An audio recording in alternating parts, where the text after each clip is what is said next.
Welcome, everybody, to the Super Billiard Expo. I am your host, Scott Frost, and I'm with my man, Brad Silver.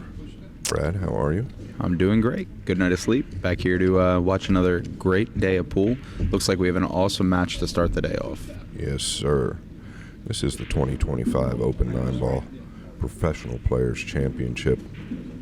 Do us a favor, guys. Share the stream, digitalpool.net/SBX. Also, you can watch it globally on WNTTV.com. Thank you all for sharing the stream. We really appreciate it. And shout out real quick to the sponsors, PA, Pro-Am Pool, Integrity Cues, and Universal Products. These guys are going to lag for the break. Once again, Brad, in my opinion, the Fargos don't do the players justice. Obviously, FSR, an 844, an elite player, probably has a resume as good as any of them. For what he did a couple of years ago was unmatched. But the young man on the right, PAYNE MCBRIDE, at 6'8", he is up and coming and has the ability to beat anyone on the planet at any given time. Yeah, I think we've seen the Fargos stay fairly close with most of the matches that we watched throughout the weekend, and this seems to be one of the larger gaps. But you're right, PAYNE seems to have quite the resume. Up and coming, brilliant young player. So I think he's going to give FSR a hard time, and I think he definitely has a chance to come out with a win here. Yeah, I agree with that. And PAYNE MCBRIDE represented America in the Junior Worlds 3 years straight. Last year he won the JSC. He's from Indiana. He's got great parents. Shout out to his parents. And then, you know, I look forward to him in the next 4 or 5 years, like a lot of our juniors, really working hard to get on Team USA. I hope that's their vision as well. Yeah, a lot of young up-and-coming talent. We've seen a lot throughout the weekend, and I don't even think we've seen the whole lot of it. So a lot of great juniors coming up in the U.S. and overseas. So I think pool has a super bright future. I think anyone who thinks pool is on the decline is super misinformed between what Matchroom is doing right now and the juniors coming up. I think pool is probably in the best spot it's been. Couldn't agree more. So they were told to start at 1:30. Maybe one of them are taking a break. It's 1:31. Maybe FSR is playing tricks on me. Or they could just be waiting for somebody at the other end of the table. I'm sorry, bud. I've been doing it for a lot of years. I needed that. Especially after last year they hosted. Well, if he comes straight, that'll be make it up. You can start at home. Yeah, we'll work together. Cool. I'll be back in a few racks. Yeah, you're good.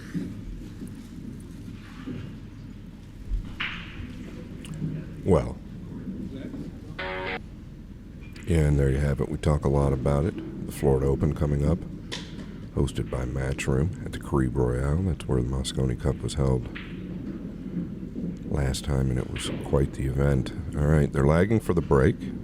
It is a race to 10. This is Matchroom rules, or the WNT rules. It looks like PAYNE MCBRIDE is going to get the first crack.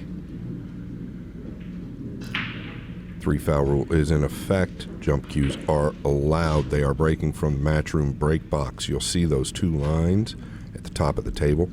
Those two lines meet at the head string. If you take a line from each diamond and draw it straight to the one, that is your break box. It's a lot smaller than the traditional break box. Makes things a little more difficult. 4.5-inch pockets. Brad and I look for a pretty solid match from PAYNE MCBRIDE. I think he's prepared for this. FSR been playing a lot of pool. Sure. For the viewers at home that aren't familiar with this break, with the 9-on-the-spot format, can you tell them a little bit about the goal here and how they achieve this from home? Yeah, definitely. So they're trying to make the one in either side. He's breaking from the right side, or our right side, his left. So he's trying to make the one in the left side pocket. He's using what's called as a cut break. So he's catching about 3/4 of the one, playing the one just left of the lower left diamond.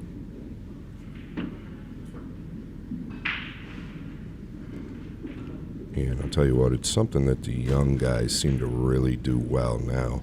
He didn't get into the break as good as a lot of them. I don't know if that was by design, because we can see the layout, and he's covered up by the 5, so he'll most likely have to roll out. But I think he'll experiment with the power as the match goes on.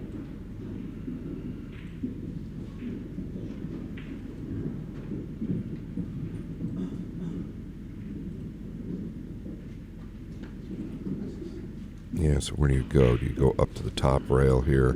Which side?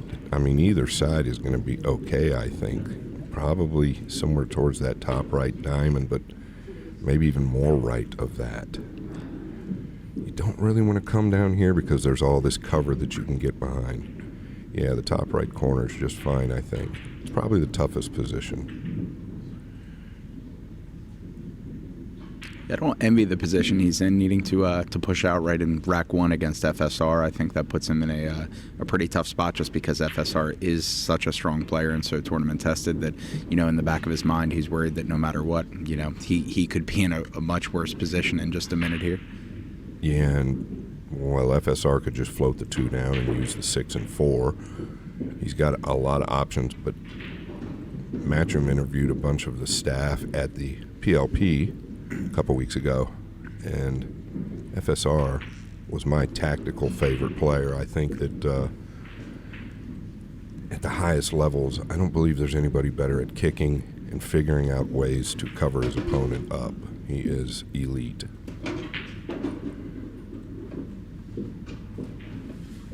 Really taking time on this. The simple play, I think, Brad, is just to float the 2 down just left of the middle diamond here and lag over behind the 6 and 4, but I don't know if that's steeper than it looks. No, I don't think so. I think he can do that. Knows he's going to leave a kick of some type, though, so he'd love more distance. And it is touchy.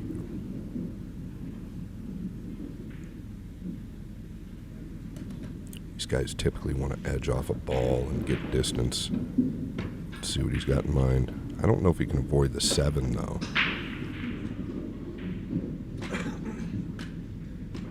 So he's going to try and get behind the 8 or the 5, maybe.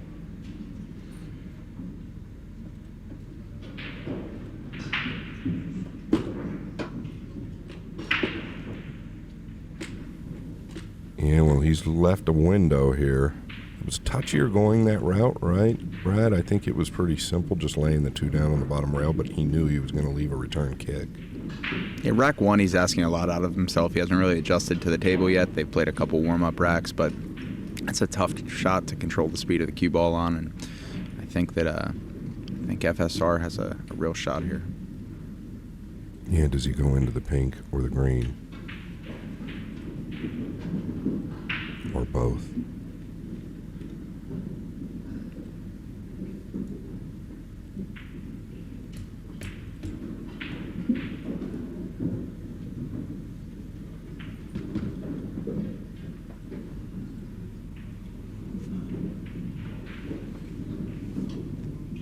Kind of tells us a lot right there, taking no chances. Could have played the ball up to the top left corner. But really one of those players that doesn't change his style based on the scoreline. Not as much as some of them that are a little more aggressive. FSR, very tactically sound, like I said, and just makes the right decisions, seems like almost all the time. Yes, smart, patient play. This will be the 3rd time that PAYNE approaches the table without a clear shot. He's either kicking or jumping or trying to just attempt to get a good hit and leave him a little bit tough. So I think it's smart to keep the younger player just a little behind the ball early on in the game. Yeah, watch the top right corner here.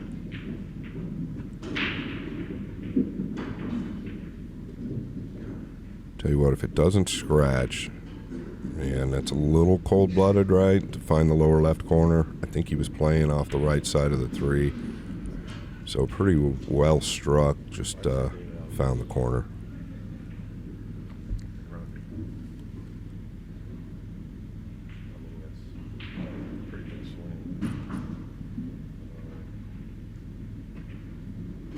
For the viewers that are just joining us today, the pockets they're playing on these diamond tables play phenomenal, but it's a slightly larger pocket than a standard WNT event. These are 4.5-inch pockets, so players have a little bit more ability to cheat the pocket here too to gain position. So I think some of the play you'll see might be a little bit more aggressive than you would typically see.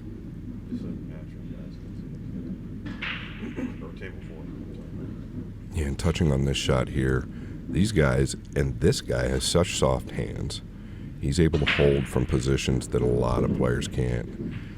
I mean, he got 3 or 4 inches out of the cue ball there, and it looked like he was pretty steep. He's so good at holding the cue ball. Jason Shaw, another one with the real soft hands, able to just dig in at a soft pace that really doesn't do much to the cue ball. 33 years old, from Spain.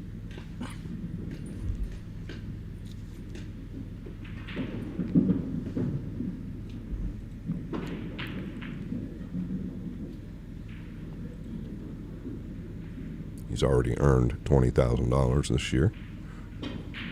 And he's earned the first game.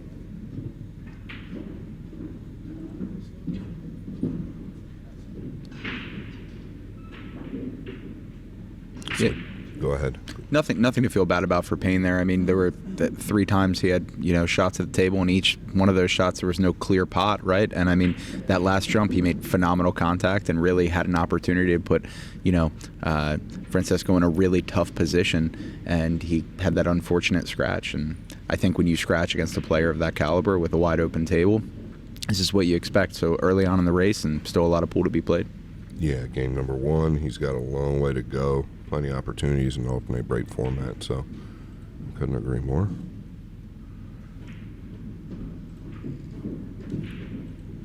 This is the guy that's pretty much invented the cut break here. Everybody knew the cut break prior, but what FSR did is figure out how to zigzag the cue ball directly towards the 9 off the second rail, flush. Keep your eye on the cue ball. Okay, he got into him a little heavier there, maybe by design. Yeah, I don't think he's going to have a good look here.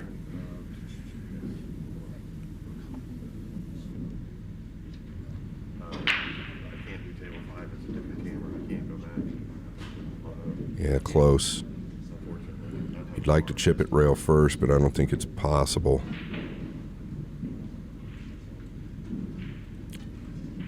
Him, Shane Van Boning, David Alcady, Kachi. I think some of the elites at the push-out as well. I think Shane Van Boning probably the best in the world at the push-out just because he's a master of all the games. With such an intricate part of the game at this level.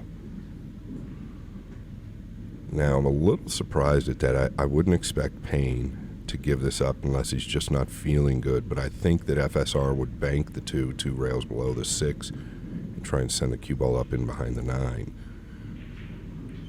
Somewhere in that region, not directly behind it, but more about the 2 here. But he might just thin the lower side of it as well and use the 9, so there's 2 options. And that's really all I see. He can chip the bottom side and come 2 rails to this left long rail and use the 9. Or he can play the 2 behind the 6 and have a backdoor safety with the 9 as well. Only concern with the 2 by the 6 is if you don't get there, you're going to lay the 2 up nicely.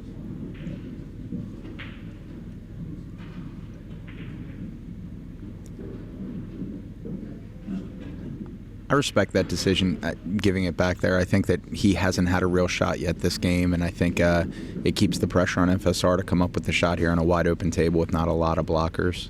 Yeah, FSR just so good with the cue ball.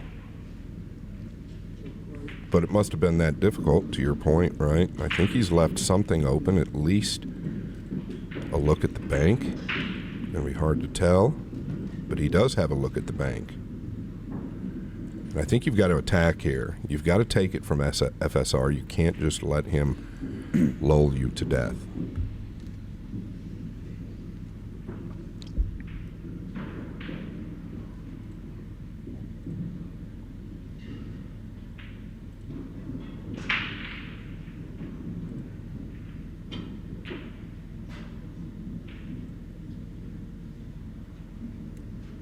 Cut it just a touch thick, I guess, right? Cut the top side of the pocket. Felt like you hit it well. What do you say about it? Not much, right? So FSR, tic-tac-toe now. It's just a matter of picking up the pieces.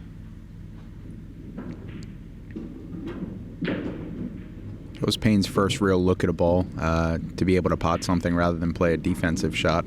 And it was a bank that he had, and I mean, it was a quarter rotation away from him being out and the scoreline being a lot different than it's about to look.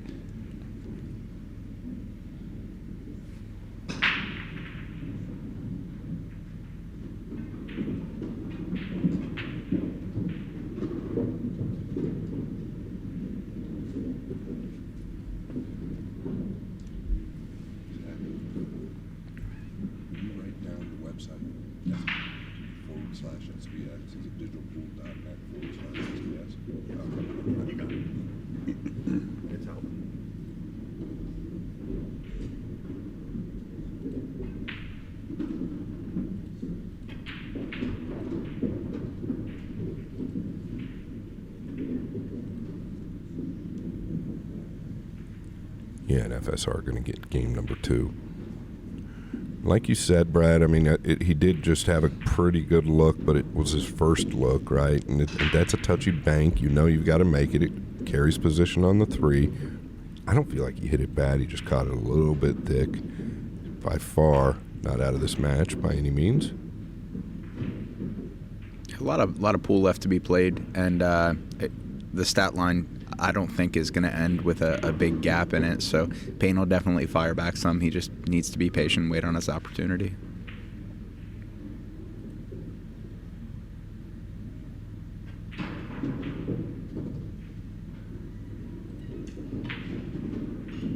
His last break, a great pot on the 1, really nice spread, just didn't have a great shot on the next ball and opted to push out. So let's see if he has a better layout here that lets him get aggressive early and try to even that scoreline up a little bit more.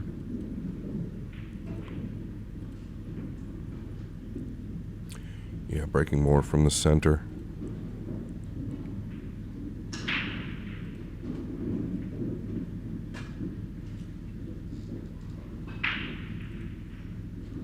And a much better hit there. You see the spread. 4 balls past the side. And that's a good sign. Even though he's long and awkward once again, I would definitely consider the 7 is a huge ball. The 6 is hanging in the lower right. Once again, you don't want to play tactical games with FSR. You just got to know your opponent at times. I might be aggressive here, Brad, and play the 2 towards the 7. The 6 is such a big ball. Yeah, I agree 100%. The 6 makes the pocket huge, and if he doesn't take the opportunity now, I think that it gives FSR too big of a chance to go up 3-0, making it a really uphill battle for Payne. I think you will see him shoot at it.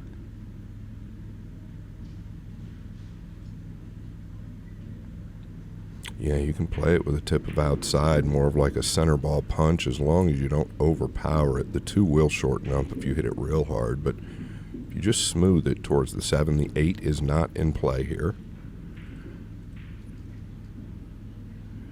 Could just thin it and try and track around towards the 7 tactically, but I feel like this is a time to be aggressive.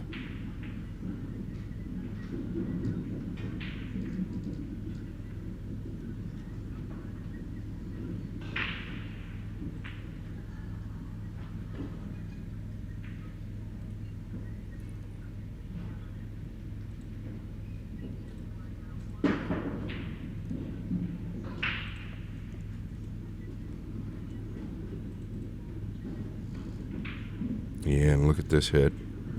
Kind of always wondered where the 2 would finish, but I think you had to take your chance there.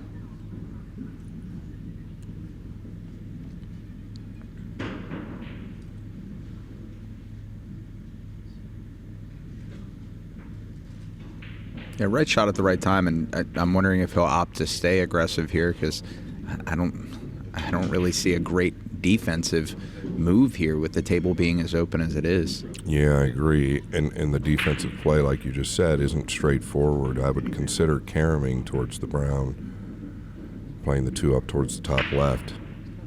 Now, he could chip the 2 towards the pink, but once again, you don't want this guy back to the table. We don't necessarily want to do in the future. Yeah, so he chipped it towards the pink. You can't fault him for that. cue ball was really nice, and he controlled the 2 well. So I think this is a good play if he doesn't want to get aggressive.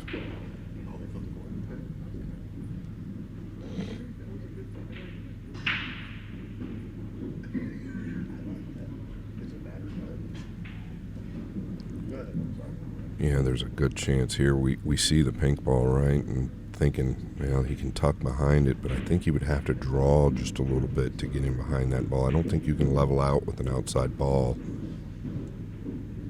So a little tricky. He could thin the right side of it and swing around to the top left, maybe using the pink and the 9. Let's see what he's got in mind. It looks like he's going to try to... Oh, he went at both of them.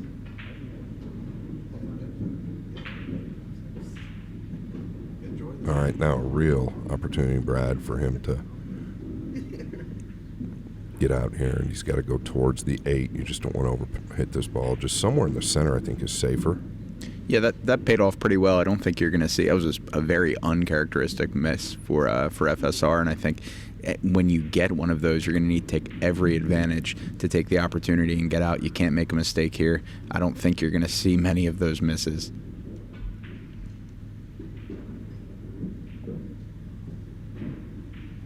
Yeah, you don't want to just get too cute here because the 5's there. Out in the center's okay. I think he's hit it absolutely perfect. Speed is ideal.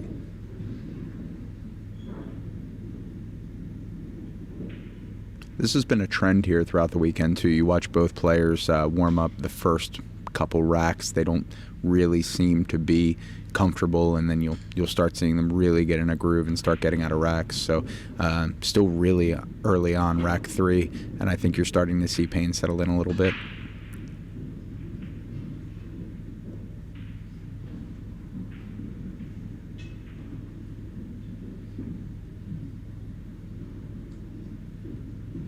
Yeah, I don't think the 9 is a problem here. He can dig into this ball and get up to the 5 without any trouble. Just don't want to let up on the stroke here. If you do let up on the stroke, you can track towards the 8 or the side. Just stay in it, knowing all along the 9 is really never a problem at all. You might even be able to come past the 8. I don't know if I flirt with that, though. It's going to be touch.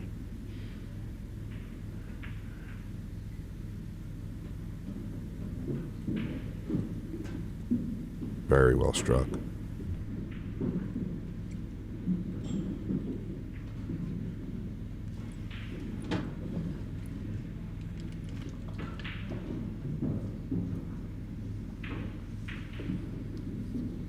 All ball fouls, so he's very conscious about the 7 in the lower right corner.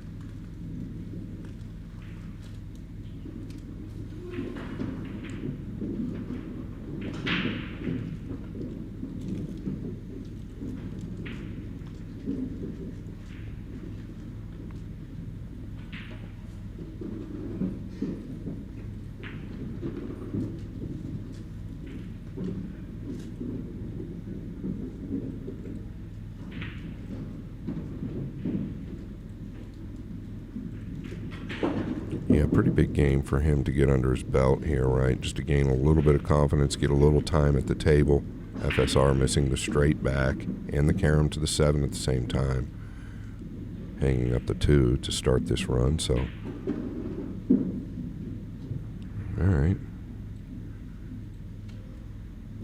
So see how he's resetting, but he's not getting all the way off the ball. Now, he's never going to miss this 8, but maybe take a full 2 more seconds and get completely off the ball, regroup, reset, do everything properly. Something he can think about going forward. But he's handled it well.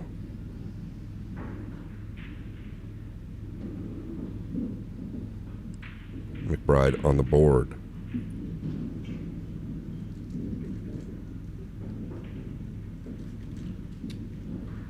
Brad, we had the opportunity yesterday to have the boss in the building.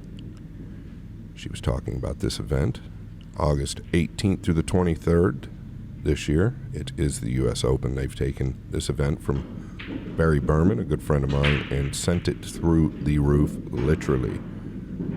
Pre-sale tickets started April 14th. General sale start the 16th. Have you been to this event?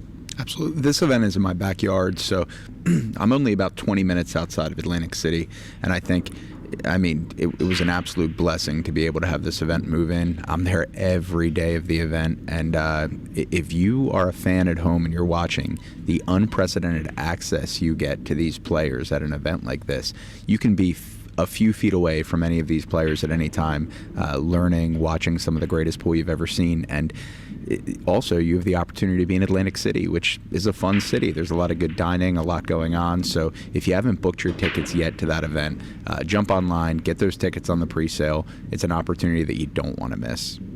Yeah, awesome stuff there. The U.S. Open and the venue, like you just said, is great. And something else that's great is this break. It's got the 1 down and a great look at the 2 that carries automatic position. If you just smooth it in here, you can take an angle on the 3. There's nothing wrong with it. Pink 4 is near everything, so this is an out you'd like to have if you were in the electric chair.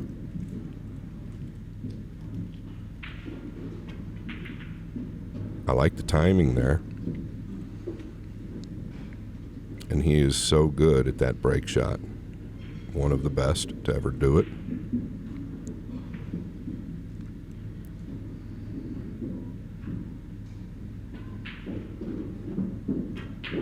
Similar to Pius Labutis, he does all the playing from above. Once he's down on the ball, it's rapid fire. Speaking of the U.S. Open, I was there when he won the U.S. Open. What a moment, right? I mean, wow, that was a hard-fought battle. That's got to be, you mentioned yesterday, you think one of the hardest tournaments to win, right? Yeah, in professional pool. Yeah, I think a lot of guys think that, Brad. And then last year, I'm sure you were there. It's just insane, that final with Fedor Gorst and Shane Van Boening. The tension in that room was through the roof, right? Shane working for number 6 and Gorst looking for the Gorst slam. It was pretty special.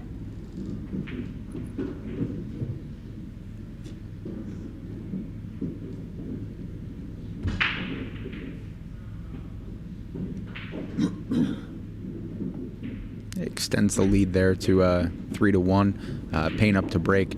Had a good couple breaks, just not getting another shot after the break. A great opening shot. So if he has an opening shot here, is a chance to keep it a little bit closer. Had a great opportunity last rack, just no opportunity there. Yeah, FSR picked up the pace a little bit as well on his break.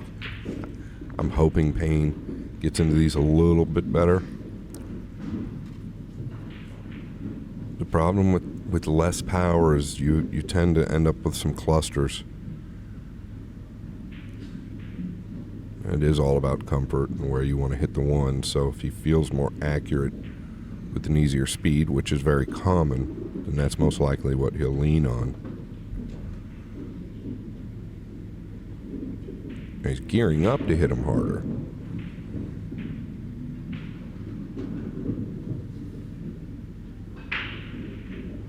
And he definitely put more pace on that break. Man, this is still trouble.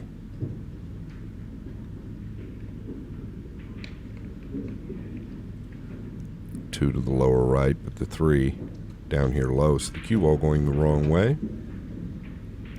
Yeah, I think you would need to let the cue ball so loose to come back around, and I think that the best shot here, unfortunately, is to opt to play maybe a little bit more defensively and make FSR work for it. Yeah, can you weld him to the bottom of the 3 here? Is that even possible? I don't know. He might have an opportunity to get by the 5. He might be able to do it. He might be able to play the 2 kind of just like towards the 9 or above it. It's all about the speed there. Real tough. Real tough. Cue ball was maybe a rotation higher. That shot might be easier. I mean, you could knock the 2 down. You just don't want to end up coming behind the pink and getting snookered on the 8.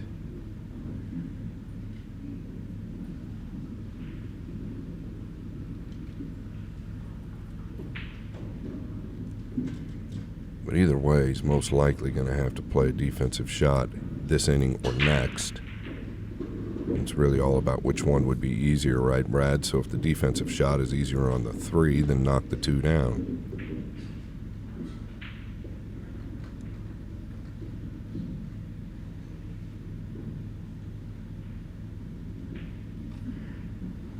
Yeah, this is the concern. You know it was tracking towards something up there.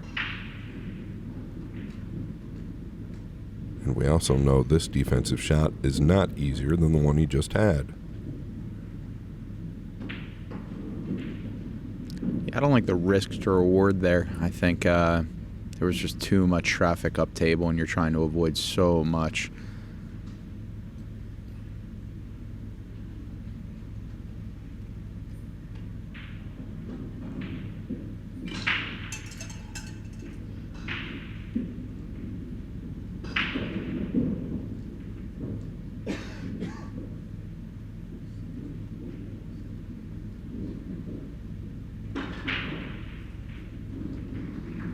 Depending on where this finishes, this might actually work out.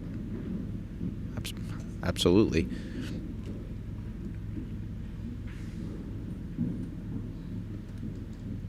Yeah, you know what? It pays to hit him right. That's what they say. And this is awkward. Coming off the top rail, or is he looking to the side rail? Whatever rail he looks at is the rail I'm betting on. A lot of people think that these guys just kick with kind of a, an open view, but really he has intentions on everything he does when kicking a ball. He puts the same amount of effort into this as he does some type of a long, difficult shot.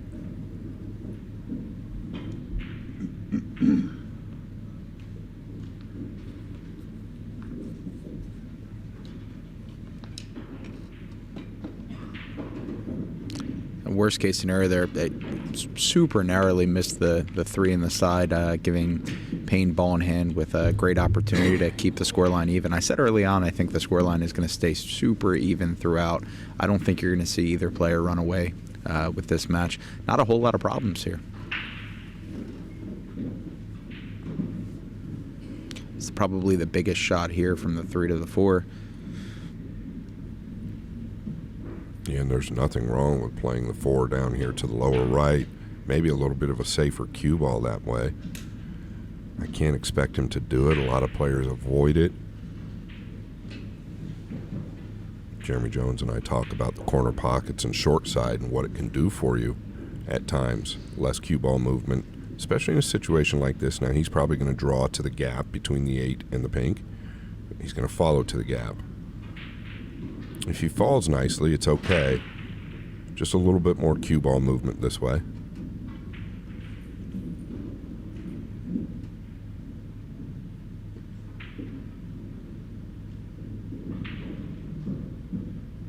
Yeah, it's going to get there, but now this is kind of where I was headed with it. He might have some traffic to contend with. Definitely not pulling against him, but can he hold past the 8? Yeah, I think it's a testament to what you said. Coming up on the other side of the 4 and just playing it down, while it might not have been ideal, it would have been better than the situation he's in now. I think he, maybe overworked it a little bit. Yeah, I think he's okay here, Brad. I don't think he's in a real bad position, but it's a lot less risk with the cue ball movement. Some player, it's player preference. I get it, but just wants to avoid traffic here.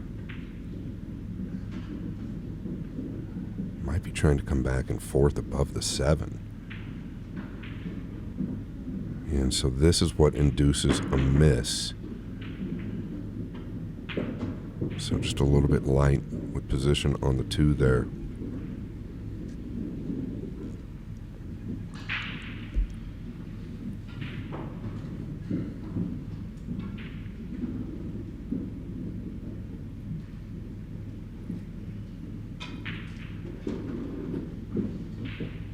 Anytime you're trying to, and I know you'll agree with me, anytime you're trying to move the cue ball more than it needs to be moved is where trouble can begin. And that's another reason the elites are so good when we watch these great players. They make it look so easy. but they're so good at the cue ball movement, keeping everything as simple as they can, that it is easy for them. Absolutely agree, and I think you mentioned earlier that FSR is just an absolute tactician, and if you notice, he doesn't have a lot of movement at all on the cue ball, right? So I think they just have a little bit of a different playing style, and I think PAYNE really wants that shot back right now because the scoreline's going to increase to a pretty big gap here, 4-1. Yeah, and in this format now, once it starts to get away from you a little bit, you kind of, well, you got to hope for a couple of snookers, maybe a bad kiss on your opponent's break, something like that. But that being said, he definitely, as you just said, Brad, would like to have it back.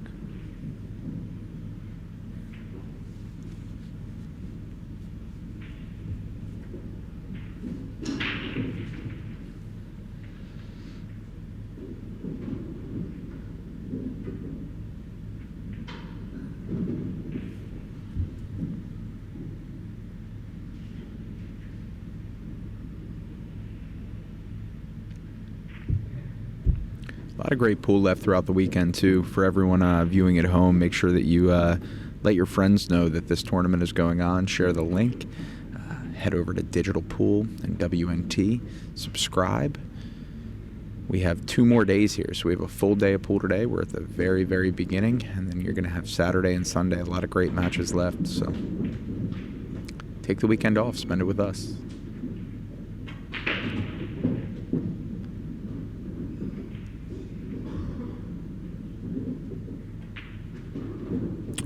Get the one down, but he did get one down. He's got to come back in fourth if he wants to stay aggressive here, thin to the top right. But I think he takes it on.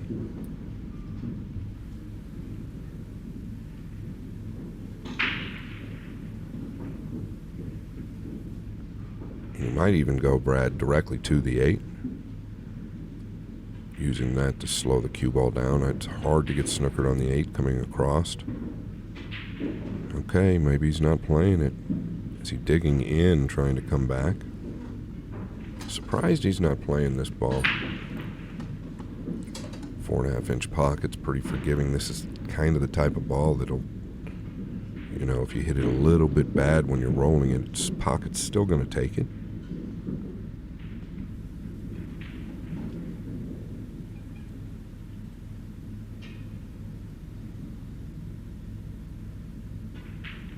Yeah, and this is how simple he plays, but he's left a look, there's no doubt.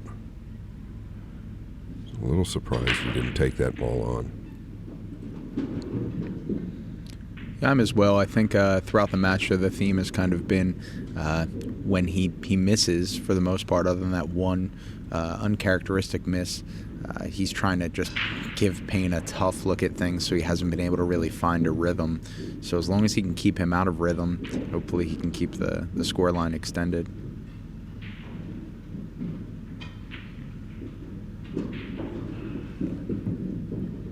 Five is a big ball here. Yeah, what do you see? What would your ideal play be here? Yeah, you could maybe float the 1 to the left of the 2 and just come up behind the 5. Kind of got double protection there. Now they see things differently there at the table, but it looks pretty good to me. You just want the 1 to get past the side pocket. That's really your thought process there. 5 is a really big ball here. Is he elevating?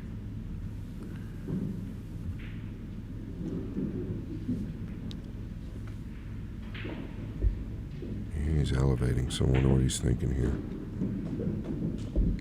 Is he going at the bank?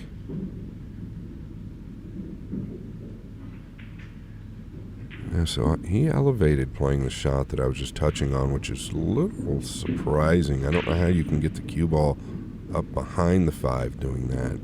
More of a shot that you need to level out on. I understand the 7 was there awkwardly, but didn't finish at the worst position, that's for certain.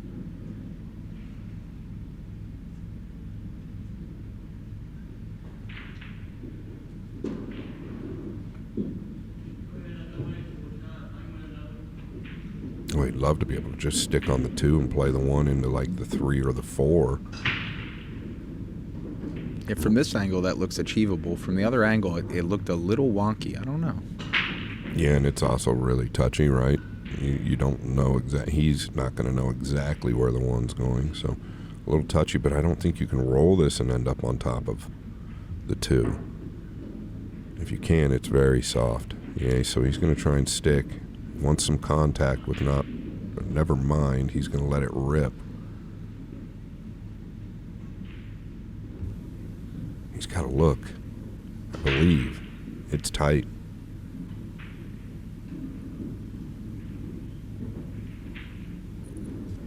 If he does need to jump, he only needs to jump a portion of that 9.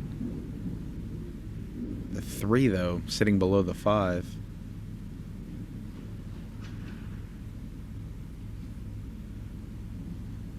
Hard to tell how much of the 2 he can see. It looks like maybe just a baby swerve, but maybe he's cross-side this ball. Can you see enough of it to make it? That's the question. He went for the cross-side.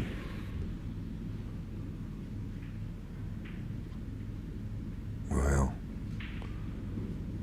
This has been the theme, right? Even when he misses, Payne hasn't had a great shot. Yeah, a little awkward. Guess he's got to be happy to be at the table after the cross corner. Fran made on the 1.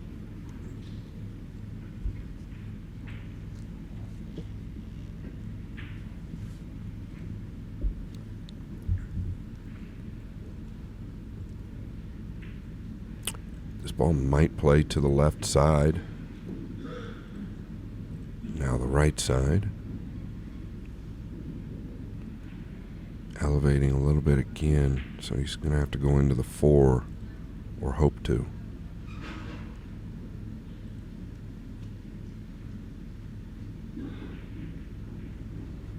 And just a little thick. FSR could punish him from here.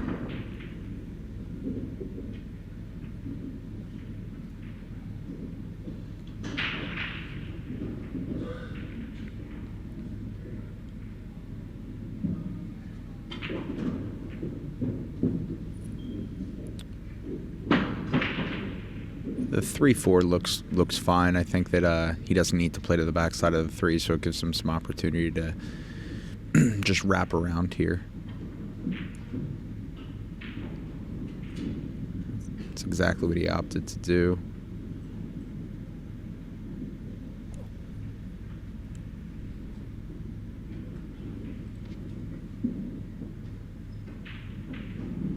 FSR just seems very comfortable already.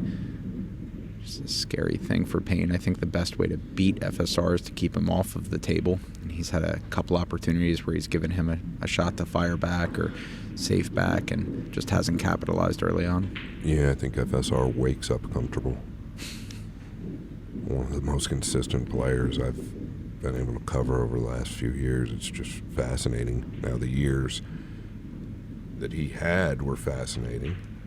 I mean, in 2022, he wins $261,000, I believe it is. And then followed it up in 2023 with $211,000, so that's pretty solid. That's not with endorsements or any type of sponsorship deals. He is a Q-Tech representative.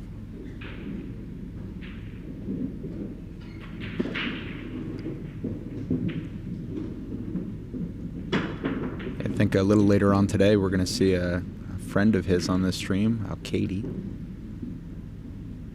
Yeah, they're both from Spain. They're running mates.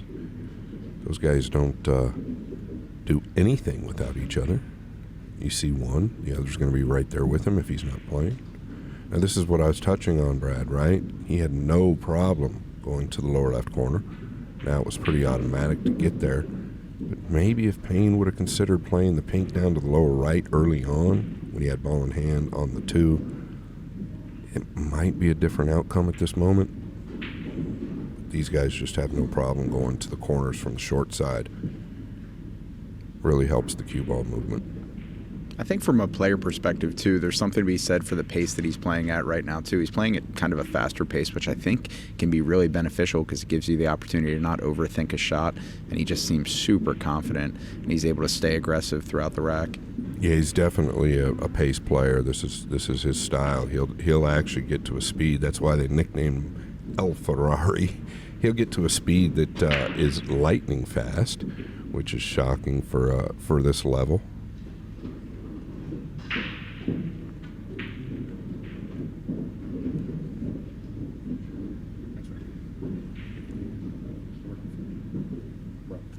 We're off? We're up.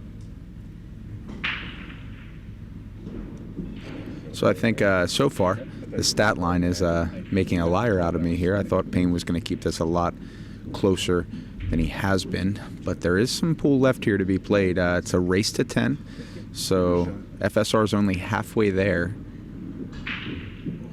and it is in alternating break format, so Payne has every opportunity to get right back in it within the next couple racks.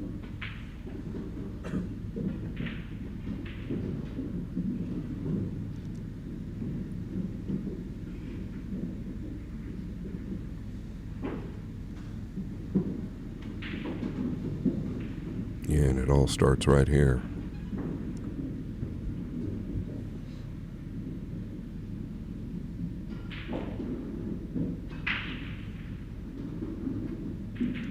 Well, you can't ask for much more than this.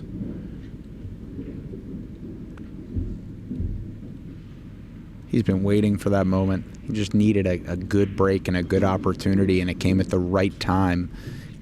Gives him an opportunity to come back and capitalize here. Nothing tied up, but a nice opening shot here on the 3.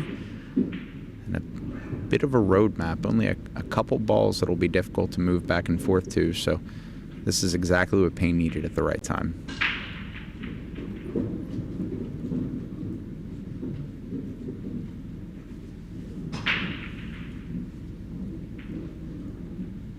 Taking a lot of time here. 4 to the 5 is the key.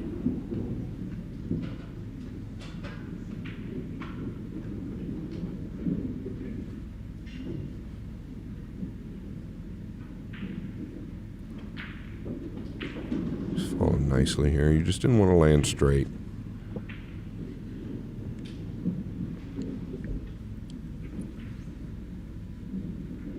How much of this game do you feel is mental, Scott? No, massive portion. Massive portion. That's what makes the difference in the great players.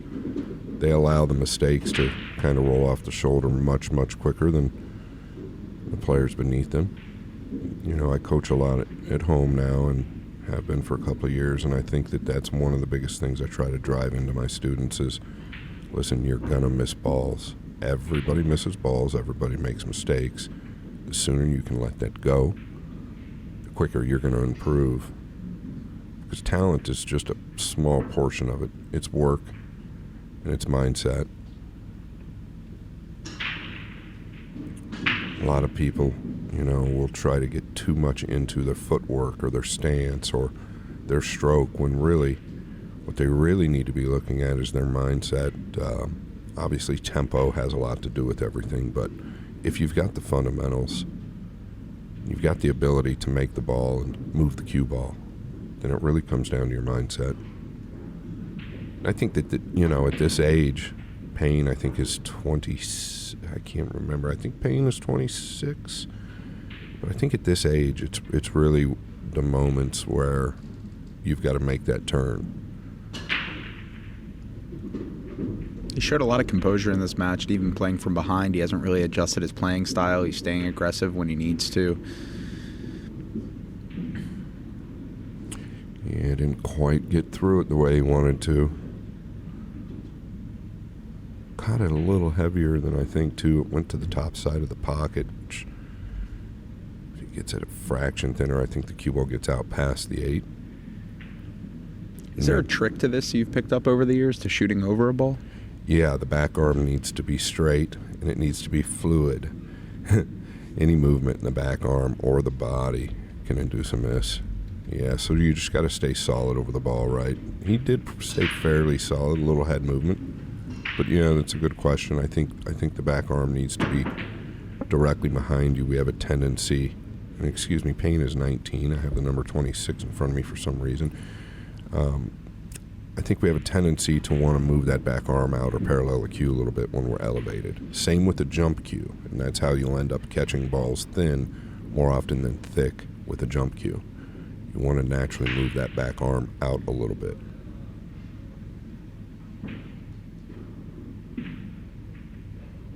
Yeah, I knew that PAYNE was younger than that, so I was looking at the number 26. He is 19 years old. He's from Indiana. I have all the information in front of me, Brad. But that's a big game for him to get down.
Going to be side rail to side rail on the blue too. It's amazing how often this will come up.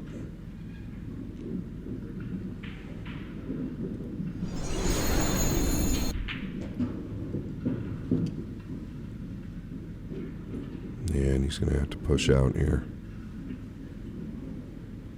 3's not looking super pretty either. What's a good push you see here? Probably where he's looking, and wherever he ends up is probably the right push, but the problem is just above the pink 4 on that right long rail is I think that PAYNE can easily chip the 2 down below the 9 and go up table. So this, I wouldn't expect FSR to get this back with that wall, the 9, 8, and the 4 there. He shouldn't get this back, I can promise you. He wouldn't get it back if I was at the table. Because you've also got the 5 as a backup, right? You can thin the 2 to the center diamond down here with a high right ball. It's a much thinner hit than you think.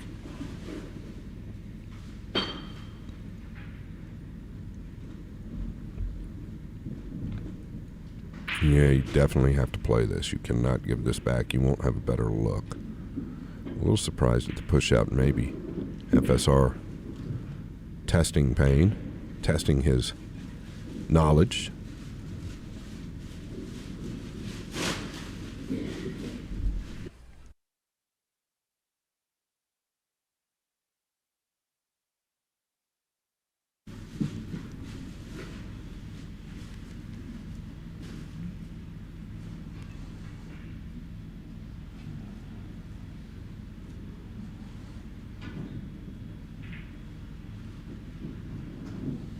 Really taking a lot of time over the ball here. Okay, great play.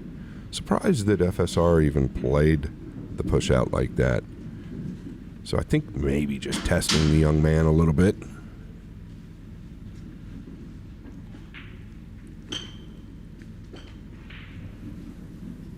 Oh, and this is a big problem if he can see a piece of the paint.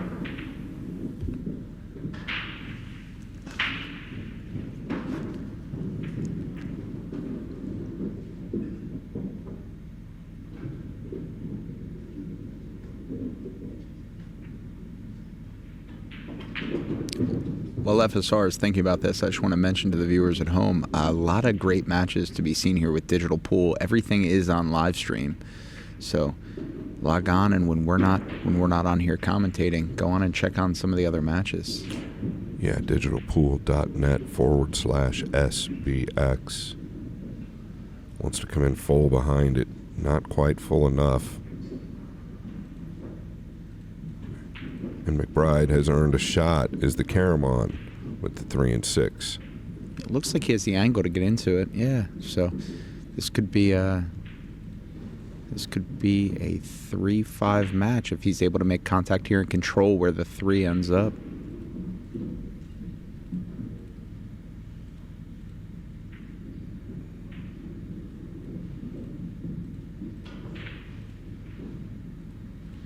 Could opt to be patient and safe on the 3.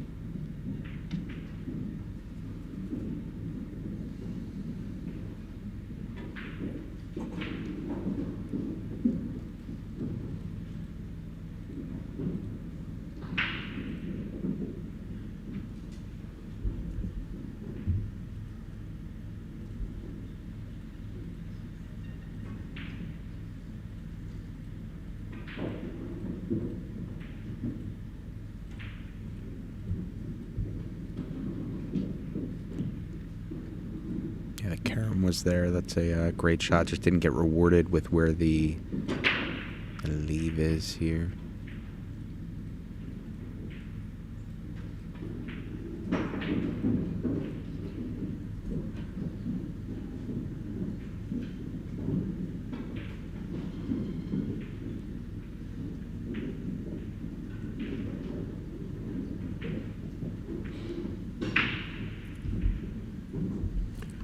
Well, he's got the wall again. Maybe crossing the 3, but he can just chip it to the top right side of the table, not necessarily the top, just below the right side, and use that wall. It's a bigger wall. I think if you could send the 3 up table. This is probably a safer play, though. Using a bridge, a little bit stretched out.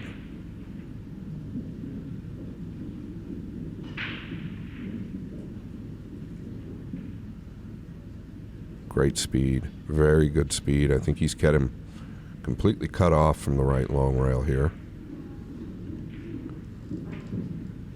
Yeah, he would really have to dig into this ball, Brad, to get around the 9. So the speed was ideal there.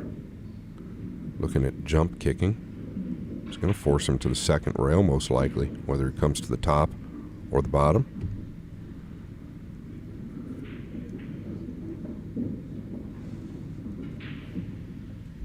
To your point earlier, maybe settling in just a bit, which is a good thing.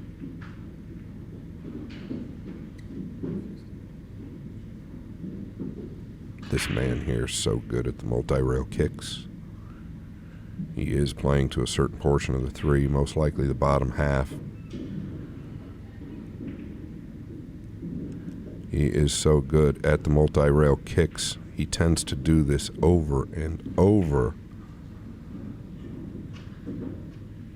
What a hit by FSR. Notice the speed at which he played it. Now, I believe he was trying to kick it to the top rail, but he plays it at such speed to where if he does happen to hit it a little differently, it'll fall into one of the pockets. There's those soft hands. Wants a 1 rail angle to come down to the 8 and 9.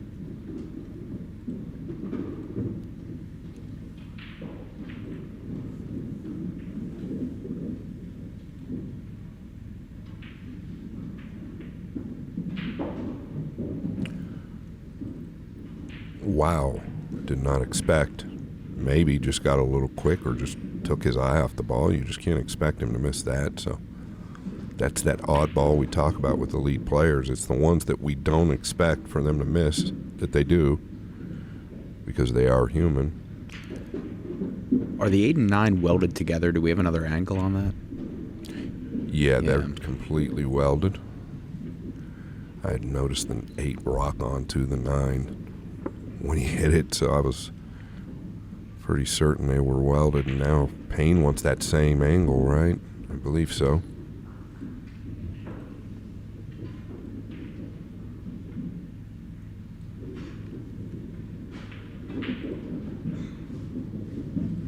And he's got it, Brad.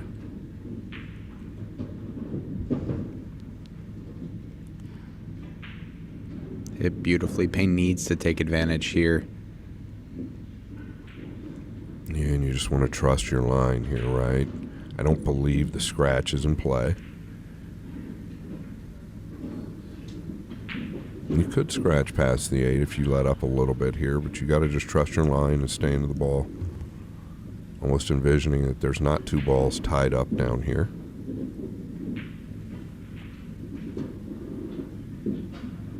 You don't want to crush it either because the 8 could land on the side rail. That's good speed. He just overcooked it.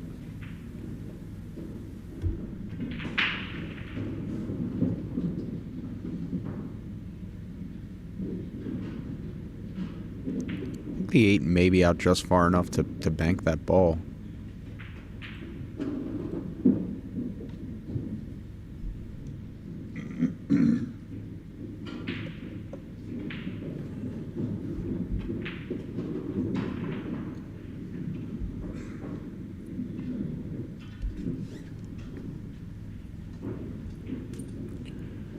Yeah, I think you're correct. I think that's what he's got to do, Brad. I don't know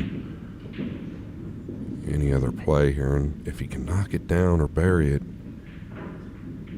there's all the value in the world.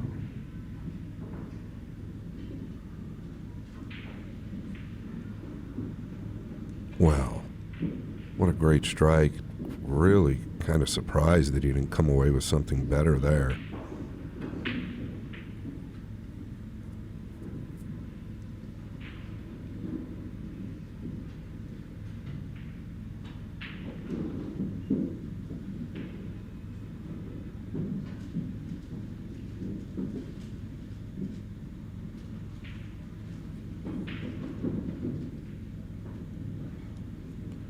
Staying aggressive here.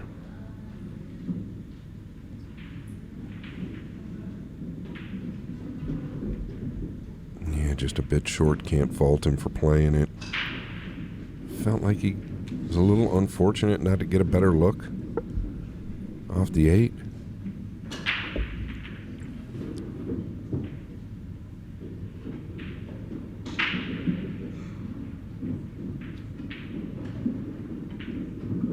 Did this fall awkward, Brad, to where if he's rolling it to the top left, the cue ball might be going, and that's what he's looking at now, so might be forced to play the 9 to the top right. He will play it to the top left if the cue ball's not on to the top right, but I think that's the concern. Yeah, a bit awkward, and with the pockets being a little bit larger, like we had mentioned earlier, a little bit more room for error getting close to your work there with the pocket.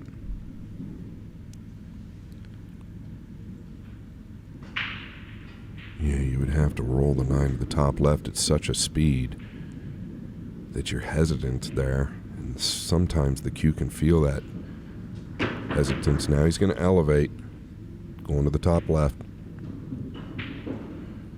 Nothing but net. Thumped it in 110 mile an hour. He's going to get up 6 games to 2. The front.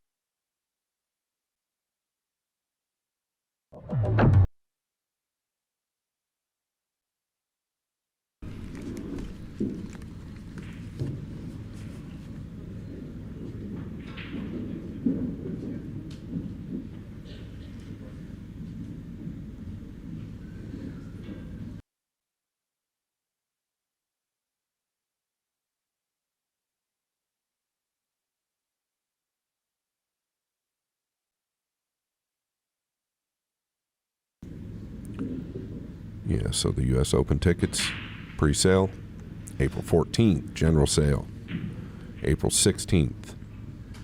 Get them, one of the best events I've been involved in, one of the best events there is to watch. Good stuff right there. There's so much to do. Make a little family weekend out of it. Come on.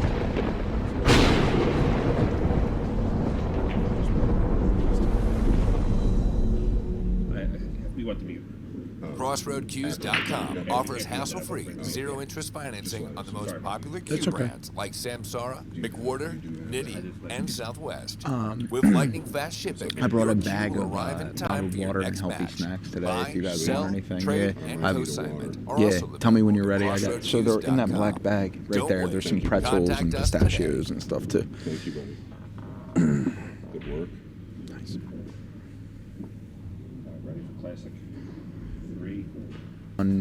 Yeah. experience. Into that fun atmosphere, right? I think we need a little bit more of that. You were touching on that, like the different aspects from the U.S. Open to the Moscone Cup, right? They are completely different, and I get it. But Emily Frazier is all about having fun, all about noise, all about the drama, which you got to have. I think you've got to mix it up, right? That's something Matchroom is good at. They don't pick favorites, okay? When somebody quits in the middle of a match or concedes, it could be their highest-ranked player, they're going to put them on blast, right? And that's just how it is. They don't pick favorites, and that's something I like about Matchroom. Now, don't get me wrong, they make players stars, and that's what it's all about, right? But if you make a mistake, you're going to get put on blast.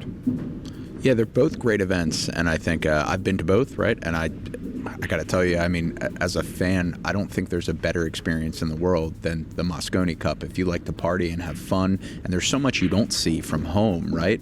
That the interaction in between, there's a lot.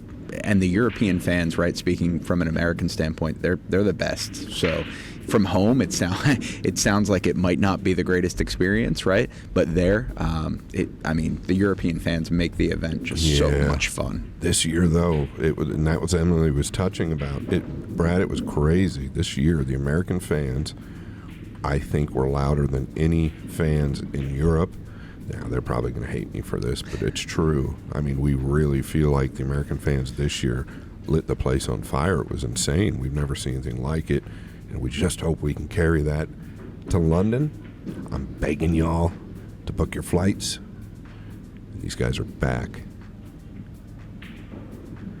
But I think that European fans set the tone for that, right? Absolutely. Year after year after year, America's like, yeah, we got to do something. And that's what's happened is the American fans have finally come to life. It's just great to see.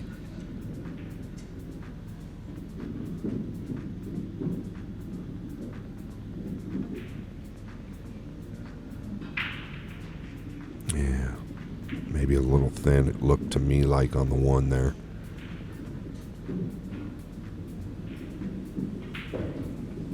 Big pocket here to the lower right, Brad. Do you take it on? I think with the stat line being where it's at, 6'2", I think it definitely changes things. If I was FSR, yeah, you want to keep Payne in his seat and keep the gap growing here. I think he goes for it.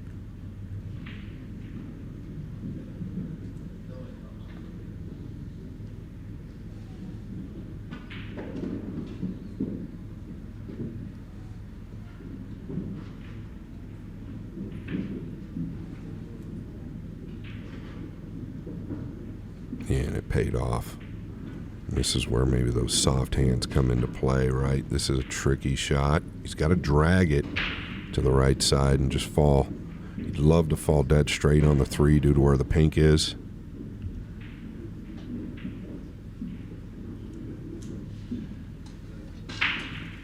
Yeah, and I think he's actually done that, which is... he's even gotten a better line so he can punch down. So a big shot on the 1, and then the 2. If he gets to the 5, it's a wrap.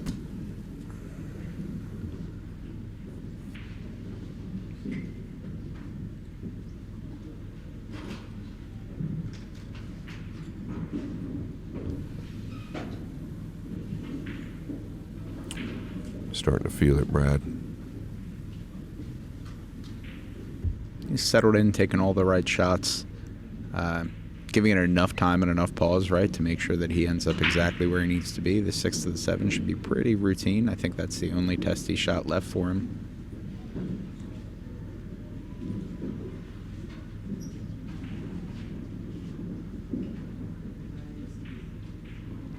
Yeah, he really gets moving around the table when he gets comfortable. What he did in 22 and 23, I don't know that he'll ever be matched. It was just fascinating, the run he went on. And he did it quickly with style. Literally the nicest guy on tour. I mean, there's a bunch of them. I mean, most of them are nicest guys on tour, but this guy here is just class to the 9s. Speaking of 9, he's not too far away from that now. 7 games to 2.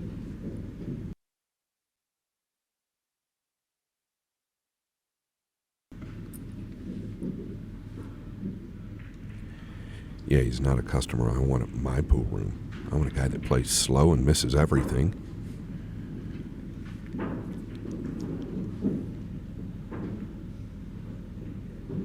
Yeah, if you guys want a little score update, you can go to digitalpool.net/SBX and see any table in the building. Tyler Steyer up 5 games to 1 versus Jonathan Pinniger. Jesus Atencio leading 6 games to 4 versus Jeremy Sosi.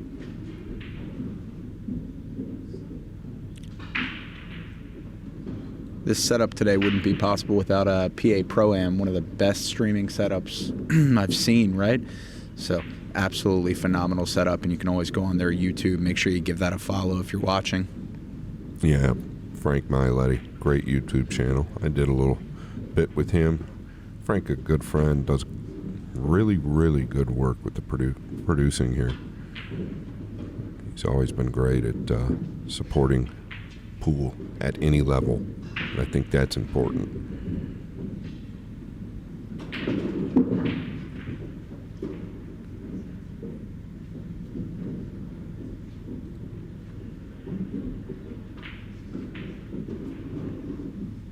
Yeah, can he just come up towards the 5 with maybe a little speed? I don't quite know how this line's going to play out.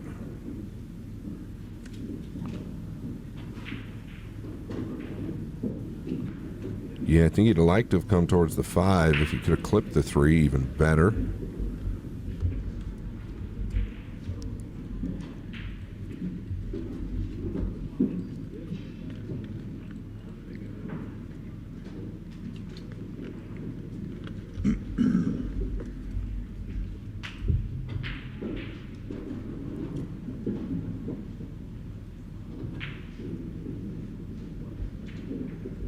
Is he looking at possibly banking it to the top left?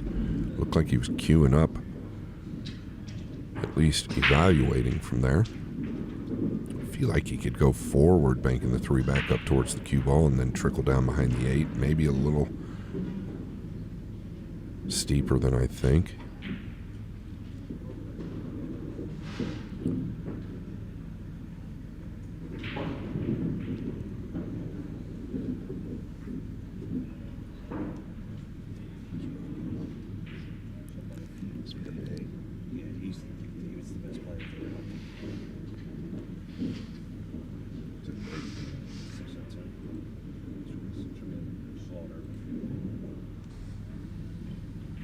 Yeah, and the next match we'll have the following round will be David Alcady.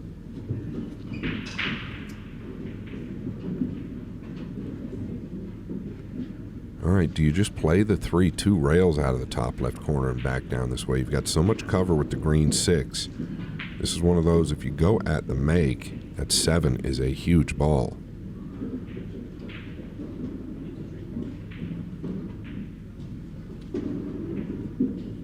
Got a lot of cover with the 6 and the 7.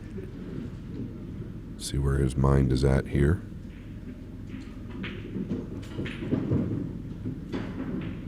And we've talked about it a lot with the jump cue. If they miss it, they tend to overcut it, and that's because the back arm and final delivery will end up going outward a little bit from the body because you're so elevated. Staying conscious of that will make a huge difference.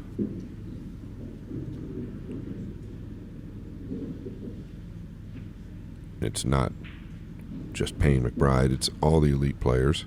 It happens to them.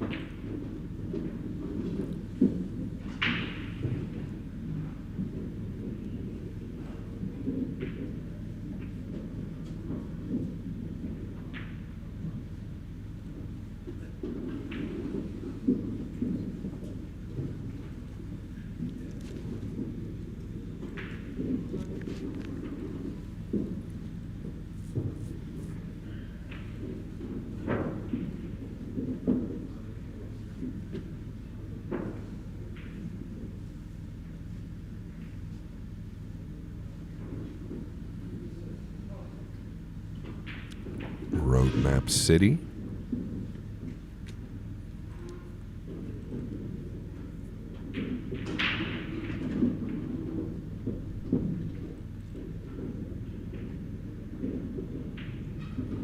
if you looked away for a second, FSR completed that entire rack to go up 8-2.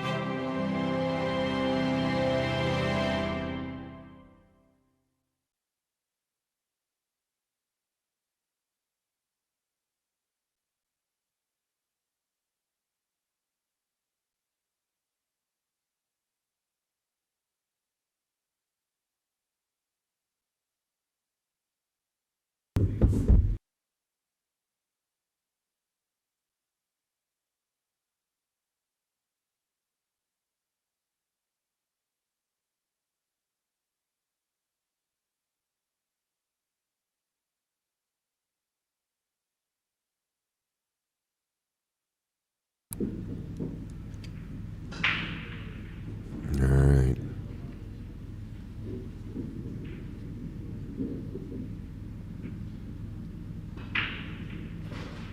All right, he got a fortunate kiss there. I think the cue ball was tracking to the side. The one comes short, but the cue ball sent the one in.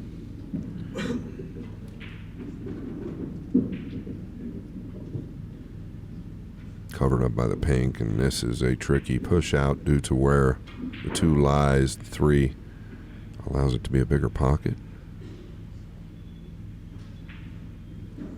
Possibly, what do you think, Brad, about knocking the pink over maybe behind the 7? Try and tie something up and come down a little bit? I don't really know.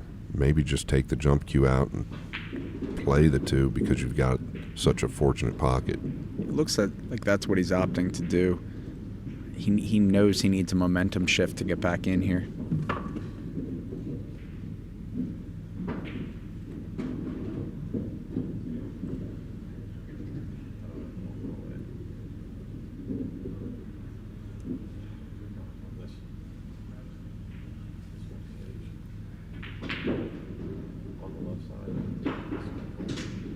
What a hit. That's pretty chilly right there.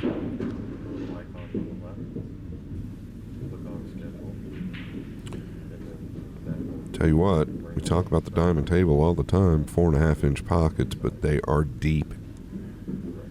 You've still got to hit the ball real good. These are pro cuts. In my opinion, best pool table on the planet.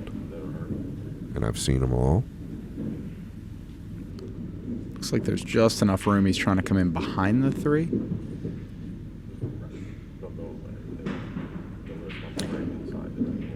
Really tough to judge. That's a small window. If there is a window from here, it looks impossible. But he's looking like he can hit it.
Yeah, FSR reaching the hill, and it will be his break.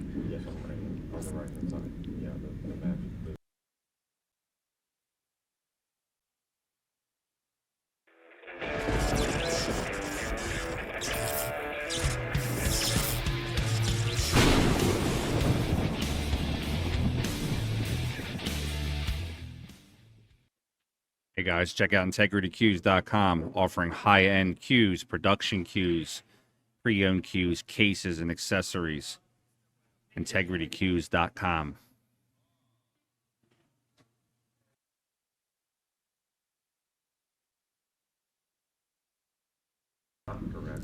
All right, and we're back live again. FSR just one rack away from taking a slight break here. Just narrowly misses the one in the side. Another great match coming up after this, guys. Make sure you come back and spend some time with Scott and I. 3:45. We have FSR's buddy, right? So yeah, David Alcade will be playing, so that'll be real good. His road man, another WNT star.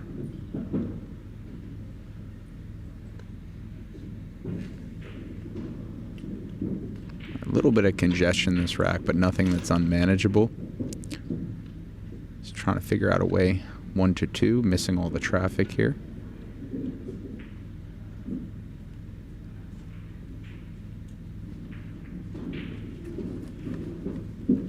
PAYNE MCBRIDE, a very talented young player.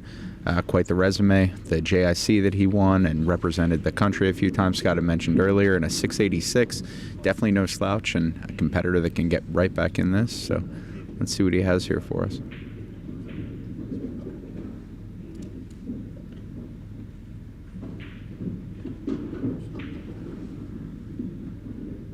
Yeah, did a great job actually avoiding all those balls, and nothing wrong with this here. It's actually fallen perfect. Can he find a window from the middle of the table here to the 3? I think he can. Just punch out 2 rails. A big gap there between the 8 and 4. A lot of places to land. Don't need to get cute.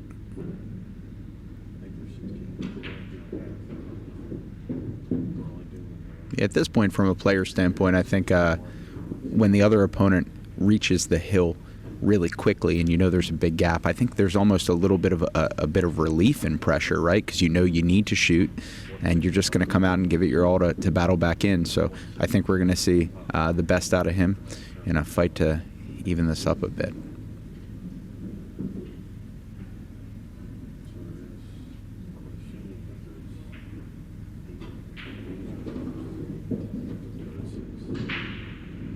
Going with a high ball here, and a lot of elite players are just going to punch out 2 rails. They like the outside ball. The problem or the concern with a high ball here is that 2 can skid on you a little bit because the cue ball doesn't really have time to rotate. It's okay if he feels comfortable with it, but it's a little more natural just 2 rails out with a center right ball or just below center right. He's handled it nicely. So maybe more steep than I expected there on that 2 ball. This is really one of the only perfect angles we have to see the lines at times.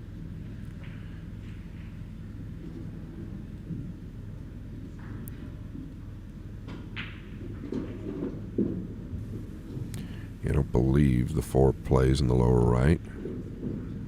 I don't see any reason to anyway. If you can come up towards the 8, just find a gap between the 8 and 9. Everything is fine.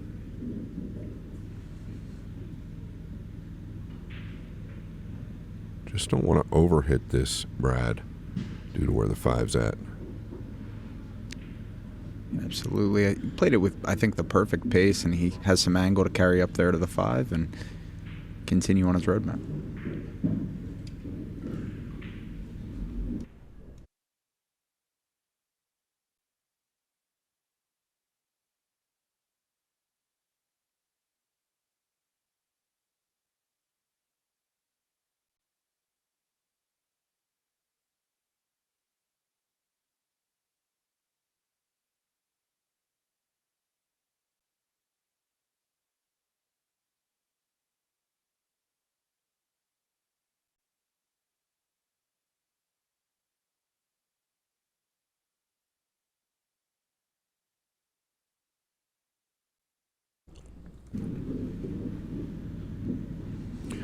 Wants to probably fall straight on the 6 here, or even a little left of it.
Yeah, and you just touched on it, Brad, and I think it's a really good point. When we get down, or when anybody gets down in a match by a substantial amount of games, there is relief, right? I think that's a great point. You get some type of you've got nothing to lose attitude, and I really think that's the way to look at it, because before you know it, at times you'll find yourself within a couple of games in the match, and then all of a sudden the pressure ends up on your opponent.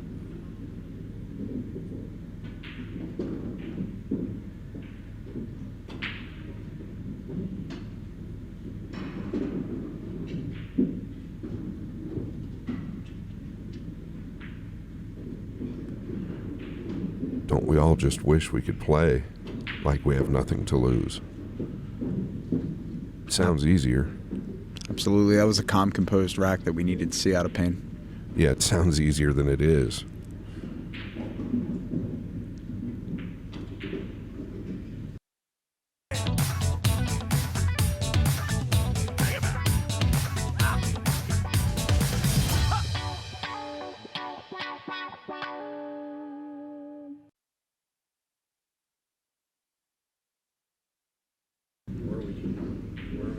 Yeah, so he's got an opportunity at breaking the balls again. I feel like if I had a minute to talk with Payne, I feel like maybe a little bit more power might get some better spreads. Obviously, I think he's pretty accurate with the one. He's come short last time with it and got a kiss into the side, which made the one. But for the most part, he's been accurate with it. I feel like he could just pick up the pace a little bit, might get a little bit more going.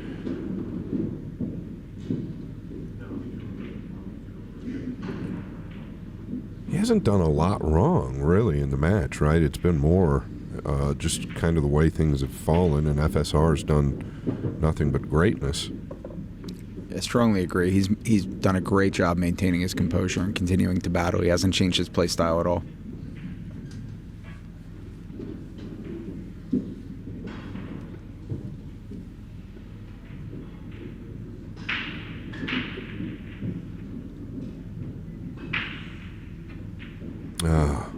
So we noticed last time he broke, and I just touched on it, that he went short with the one and the cue ball was going towards the side and kissed the one in. Well, this time, the cue ball chases the one down in the same pocket. And this might be the last at bat for PAYNE MCBRIDE.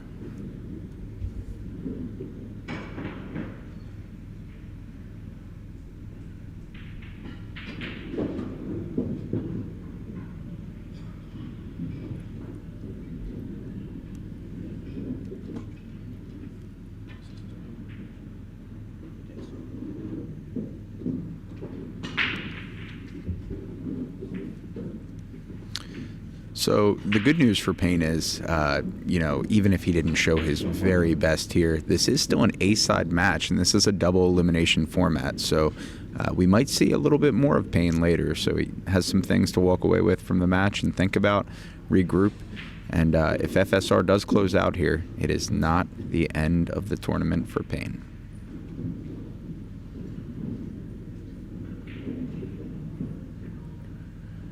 Yeah, really taking heed to how to get to the three here. Kind of come around the top side of the pink.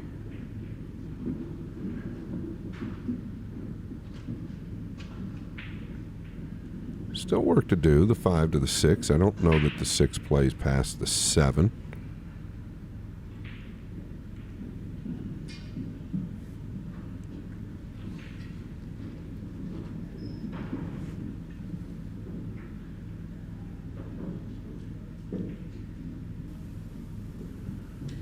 I believe he's fallen almost perfect here.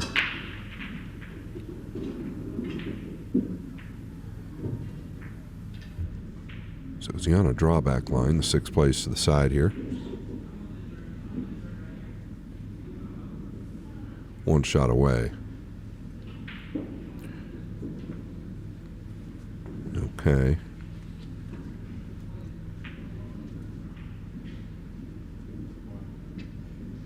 Does he take the bank or just draw towards the 7? Or can he kill it enough? He's so good with the soft hands, but